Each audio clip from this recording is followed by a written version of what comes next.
Commercial real estate seems straightforward until you realize a $5 million building can be worth $3 million or $7 million, depending entirely on who's inside it or who isn't.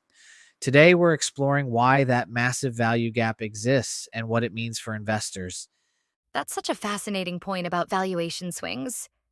I just saw a property get three wildly different appraisals based on whether they counted it as vacant or occupied. Let me tell you about this vacant retail space I looked at last week. Perfect example of how these properties are basically selling imagination. The owner kept talking about potential, but potential doesn't pay property taxes. So it's like trying to sell a promise instead of a product? Exactly. And here's where it gets interesting. When you're selling a vacant property, you're not just calculating the building's worth, you're factoring in months or years of carrying costs, renovation expenses, broker fees, and the risk that your perfect tenant never materializes. Uh, That reminds me of this shopping center near me that sat empty for 2 years because the owner refused to acknowledge these costs in their pricing. and that's why vacant properties often sell at steep discounts, sometimes 30 to 40% below their occupied counterparts. But here's the twist: in some markets, vacant properties are actually more valuable. Wait, how does that work? Wouldn't an income producing property always be worth more? You'd think so, but imagine this scenario I encountered: a fully leased office building with tenants paying $15 per square foot when market rates are $25. Those below market leases are actually destroying value. Hmm, because you're stuck with those rates until the leases expire?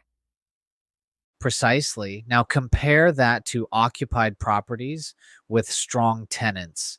I just analyzed a retail center with a 20-year Walgreens lease. It sold for a 5.2% cap rate because investors were practically fighting over that guaranteed income stream. That's really interesting because it shows how tenant quality can be more valuable than the building itself sometimes. And then we get to the really complex cases, properties tied to businesses. Let me tell you about this car wash deal that fell apart last month. The seller kept saying, "We make $400,000 a year," but couldn't separate the real estate income from the car wash operations. Oh, wow. That must make financing incredibly complicated. It does. And here's a statistic that shocked me. According to recent market data, about 40% of business property combination deals fall apart during due diligence because buyers and lenders can't agree on how to value the components separately. That explains why some of these properties sit on the market forever. They're essentially two different assets wearing the same suit. Exactly. And speaking of suits, let me share something I learned from a veteran broker. He says selling vacant properties is like being a tailor. You're helping people envision the perfect fit. Selling occupied properties is like being an accountant. It's all about the numbers. And what about properties with businesses attached? What kind of professional would that be? That's like being a marriage counselor. You're trying to make two different things work together harmoniously. And just like in counseling, sometimes the best solution is to separate them. You know, this whole conversation really highlights how specialized commercial real estate knowledge needs to be. It does. And here's another surprising fact: studies show that brokers who specialize in just one type of these transactions typically close 60% more deals than generalists. The learning curve for each category is just that steep. That makes sense given how different the buyer pools are for each type. And those buyer pools are getting even more specialized.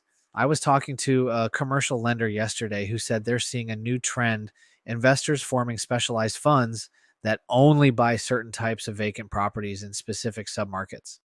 Sounds like the market is evolving to reflect these distinctions we're talking about. Absolutely.